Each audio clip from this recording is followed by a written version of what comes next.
સોમનાથથી તો જૂનાગઢ પંથકમાં ભૂકંપના ઝટકા અનુભવાયા છે। સતત બીજા દિવસે પણ ધરાધ્રુજી હોવાની માહિતી છે। માળિયા હાટીનાના તાલાલા પંથકમાં ભૂકંપ આવ્યો છે। રિક્ટર સ્કેલ પર આ તીવ્રતા 3.7 ની નોંધાઈ છે। તાલાલાના 14 કિલોમીટર દૂર નોર્થ ઈસ્ટ તરફ તેનું કેન્દ્રબિંદુ નોંધાયું છે। માળિયાના જલંધર સહિતના ગામોમાં તેની અસર થઈ હોવાની પણ વિગતો છે। ભૂકંપથી લોકો ઘરની બહાર દોડી આવ્યા હતા। 12:55 આ ભૂકંપનો આંચકો અનુભવાયો હતો। સ્થાનિકોમાં તેને લઈને ફફડાટ જોવા મળ્યો। 2 દિવસથી આ ભૂકંપના આંચકા શરૂ થતા સ્થાનિકોમાં ફફડાટનો માહોલ જોવા મળી રહ્યો છે।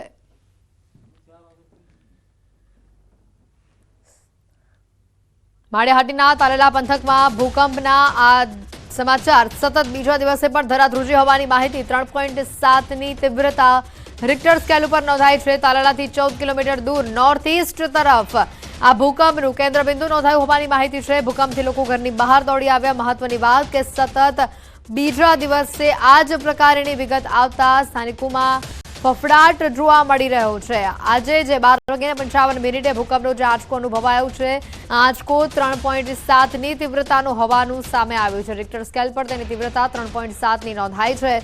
હાલ આ ઘટનાને લઈને સ્થાનિકોમાં ફફડાટ છે, કારણ કે જે માહિતી સામે આવી રહી છે વધુ વિગત મેળવીશું। દિનેશ અમારી સાથે ફોન લાઈન પર સંવાદદાતા જોડાઈ ચૂક્યા છે। દિનેશ, સતત 2 દિવસથી આ પ્રકારના આંચકા અનુભવાઈ રહ્યા છે, સ્થાનિકો શું કહી રહ્યા છે?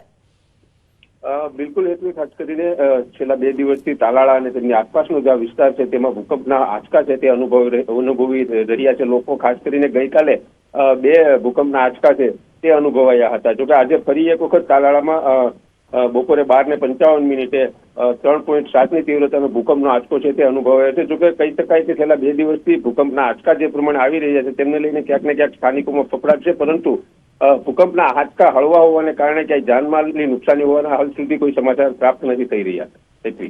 બિલકુલ દિનેશ, આભાર માહિતી બદલ। તો સતત બીજા દિવસે ધરાધ્રુજી હોવાની માહિતી। માળિયાહાટીના તાલાલા પંથકમાં ભૂકંપના આંચકા અનુભવાયા છે। તો આ સાથે જ અન્ય પણ મહત્વના સમાચાર આવી રહ્યા છે। દાહોદથી સામે મહીસાગર બૂથ કેપ્ચરિંગ મામલો જે સામે આવ્યો છે, કેન્દ્રીય ચૂંટણી પંચનો આદેશ સામે આવ્યો છે। રીપોલિંગનો આદેશ આપવામાં આવ્યો છે। મહત્વના સમાચાર આવી રહ્યા છે। દાહોદથી મહીસાગર બૂથ કેપ્ચરિંગ જે મામલો સામે આવ્યો હતો, કેન્દ્રીય ચૂંટણી પંચનો આ સમગ્ર ઘટનાક્રમમાં આદેશ સામે આવ્યો છે। રીપોલિંગનો આદેશ આપવામાં આવ્યો છે। આ વિડીયો જે ગઈકાલે સોશિયલ મીડિયા પર વાયરલ થયો હતો, વધુ વિગત મેળવીશું। ફોન લાઈન ઉપર સંવાદદાતા ગીતા અહીંયા જોડાઈ ચૂક્યા છે। ગીતા, જે રીતે આ વિડીયો વાયરલ થયો હતો ને હવે જે આદેશ આપવામાં આવ્યા છે રીપોલિંગના, વધુ માહિતી શું? હજી ભાજપના જ એક નેતા દ્વારા દાદાગીરીનો એક વિડીયો સામે આવ્યો હતો ને દાદાગીરી તેઓએ બૂથમાં કરી હતી અને બૂથ કેપ્ચરિંગ મામલે આ મુદ્દે કેન્દ્રીય ચૂંટણી પંચમાં ફરિયાદ કરવામાં આવી હતી। સ્થાનિક જે પ્રિસાઇડિંગ ઓફિસર્સ છે, ઓબ્ઝર્વર્સ છે, તેના દ્વારા આ ફરિયાદ કેન્દ્રીય ચૂંટણી પંચને કરવામાં આવી હતી અને આજે એનો ખુલાસો, એનો નિર્ણય કેન્દ્રીય ચૂંટણી પંચે આપી દીધો છે। આ મહીસાગર બૂથ કેપ્ચરિંગ મામલે ફરીથી રીપોલિંગનો ઓર્ડર કર્યો છે। જી ગીતા, રીપોલિંગના ઓર્ડર બાદ કોઈ પ્રતિક્રિયા, નિવેદનો સામે આવ્યા છે કે કેમ? નહીં, હજુ હમણાં જ આ રીપોલિંગનો ઓર્ડર થયો છે અને પ્રતિક્રિયાઓ હવે સામે આવશે અને ખાસ કરીને પત્રકારોને જે માહિતી છે તે આજે સાંજે 4:30 કલાકે જે રાજ્ય ચૂંટણી પંચ છે તે આ મુદ્દે વધુ વિગતો પ્રેસ કોન્ફરન્સ દરમિયાન પત્રકારોને આપશે। જી ગીતા, આભાર માહિતી બદલ। તો દાહોદથી આ મોટા સમાચાર। મહીસાગર બૂથ કેપ્ચરિંગનો જે મામલો હતો, ગઈકાલે વિડીયો જે વાયરલ થયો હતો તે બાદ કેન્દ્રીય ચૂંટણી પંચનો આદેશ અહીંયા સામે આવ્યો છે। રીપોલિંગનો આદેશ આપવામાં આવ્યો છે। વધુ માહિતી જે સૂત્રો પાસેથી સામે આવી રહી છે, આ મુદ્દે પ્રેસ કોન્ફરન્સ કરીને વધુ માહિતી પણ સામે આપવામાં આવશે। દાહોદથી આ મોટા સમાચાર મહીસાગર બૂથ કેપ્ચરિંગને લઈને ઓવરસીઝ કંપનીના માલિકની અટકાયત કરી લેવામાં આવી છે। પરશુરામ રોયની અટકાયત કરાઈ છે। આ પહેલા તેઓએ તમામ આરોપોને નકાર્યા હતા અને કહ્યું હતું કે નીટની પરીક્ષામાં હું સામેલ નથી, આવું કામ કર્યું નથી, મેં કોઈની જોડેથી 1 રૂપિયો પણ લીધો નથી, હું જાણતો નથી, મારે કોઈ લેવા દેવા નથી। આમ તેમણે તમામ આરોપોને નકાર્યા હતા। કલેક્ટરે આ કૌભાંડનો પર્દાફાશ કર્યો છે। નીટની પરીક્ષામાં સારા માર્ક્સ માટે આ કૌભાંડ કર્યું હતું। 3 વ્યક્તિઓ સામે ફરિયાદ દાખલ કરવામાં આવી છે। ડેપ્યુટી સુપ્રિન્ટેન્ડન્ટની ગાડીમાંથી 7 લાખની રોકડ મળી આવી છે। એક વિદ્યાર્થી દીઠ 10 લાખ રૂપિયા નક્કી થયા હતા। શિક્ષક તુષાર ભટ્ટ, રોય ઓવરસીઝ કંપનીના માલિક પરશુરામ સામે પણ ફરિયાદ દાખલ કરવામાં આવી છે। ગોધરાના આરીફ વોરાની પણ મિલીભગત હોવાનું સામે આવ્યું છે. 6 વિદ્યાર્થીઓના નંબર મેળવીને સારા માર્ક્સની ગેરરીતિ આચરવામાં આવી હતી.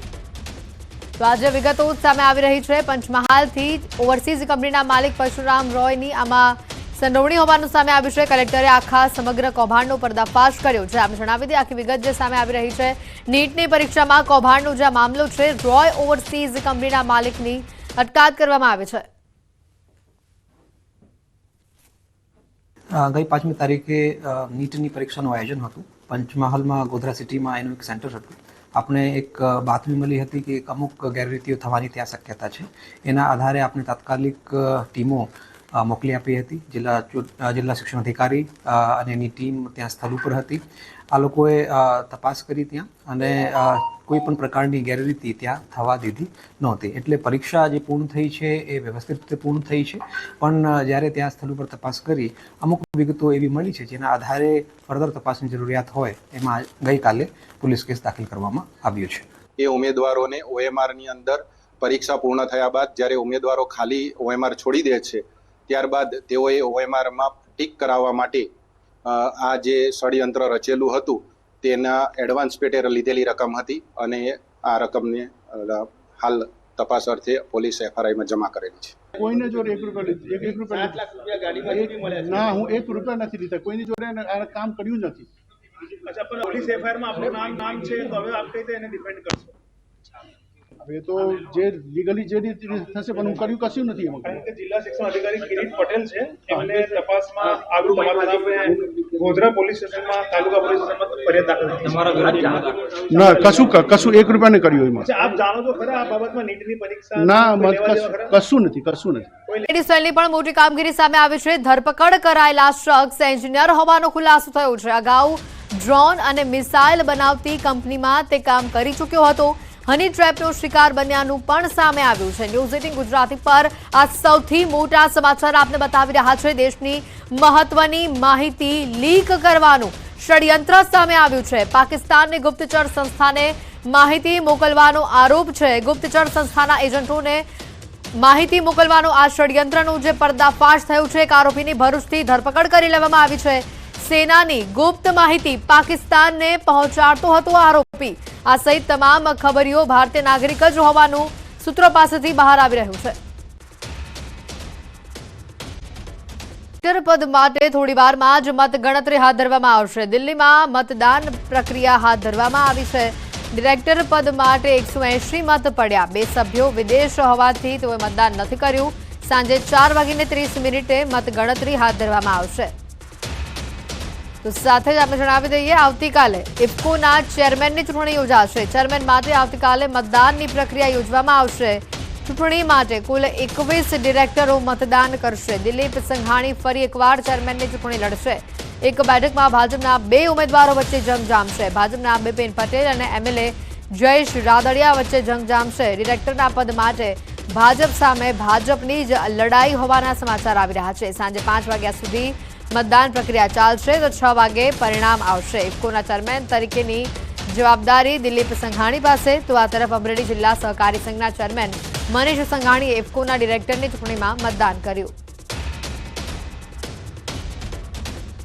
कुछ लोग हैं जो गुजरात से हैं, उनसे हम बात करेंगे क्योंकि जिस तरीके से गुजरात से बिपिन पटेल और जयेश राडाडिया अपनी दावेदारी कर रहे हैं, क्या माहौल है, किस तरीके का माहौल है और लोग क्या सोचते हैं, उन्हीं से हम बात करेंगे. सर ये बताइए अब तक कितने वोट हो चुके हैं? 182 वोट थे. 182 में 2 वोट अमेरिका है. 180 वोट ऑलरेडी पेटी में पड़ चुके हैं. जी, तो क्या लग रहा है? जयेश रादड़िया ज्यादा वोट से जीतेगा. पलरा जयेश राडाडिया का भारी है. भारी है. क्या कारण है? वो खेडूत नेता है. वो विठल रादड़िया था, उसका बेटा है और वो जमीन का आदमी है, इसीलिए वो ज्यादा से ज्यादा मत से जीतेगा. और बिपिन पटेल के बारे में क्या सोचते हैं? वो तो व्यापारी बहन है, इसलिए खेडूत उसको मत नहीं देना. आप बताएं. जयेश रादड़िया वो किसान नेता है और जमीनी स्तर पर काम किया है उसने और वो भारी बहुमत से जीतेगा. जयेश रादड़िया 120-25 मत से जीतेगा. वो किसान नेता है क्योंकि किसान का काम बहुत करते हैं. वो सभी का फसल का लिए बहुत काम कराते हैं. इसीलिए जयेश रादड़िया की जीत होगी। तो यहाँ पर तमाम जो समर्थक आए हुए हैं जिन्होंने वोट किए हैं, उनका कहना है कि जो अभी फिलहाल वर्तमान में टीम है वो अच्छा काम कर रही है और डायरेक्टर के पद पर जो दावेदारी करेंगे जल्दी काउंटिंग के बाद सबके सामने होगा, क्योंकि रिजल्ट सबके सामने आ जाएंगे। फिलहाल जो लोगों की बात है वो एक पक्ष की तरफ जाती हुई नजर आ रही है, लेकिन काउंटिंग के बाद तस्वीर साफ होगी। कैमरा पर्सन अपू पाठक के साथ रचना, न्यूज 18 दिल्ली। અત્યારે કાઉન્ટિંગ પૂરું થયું છે અને મને જે પ્રકારે મતદારો આવ્યા છે, જે મતદાન કર્યું છે, એ જોતા લાગે છે કે એ મતદાન મારી તરફે થયું છે, ભારતીય જનતા પાર્ટીની તરફેણમાં થયું છે। तो सर, जो 2 लोगों ने नहीं वोटिंग किया, क्या उसका भी असर पड़ेगा इस पे? 2 માણસો અત્યારે અહીંયાથી બહારગામ અમેરિકા ગયેલા છે, તો એનાથી લાંબો કંઈ ફેર પડશે નહીં। सर, आप दावेदारी कर रहे हैं और आपके साथ में ही जयेश राडाडिया जो कि निर्दलीय खड़े हुए हैं, तो क्या कहेंगे आपके अगेंस्ट में? નહીં, મને પાર્ટીએ મેન્ડેટ આપ્યો છે એટલે પાર્ટીના મેન્ડેટ ઉપર હું લડી રહ્યો છું। જયેશભાઈની વાત છે તો જયેશભાઈ જોડે જે પ્રશ્નનો જવાબ મળશે।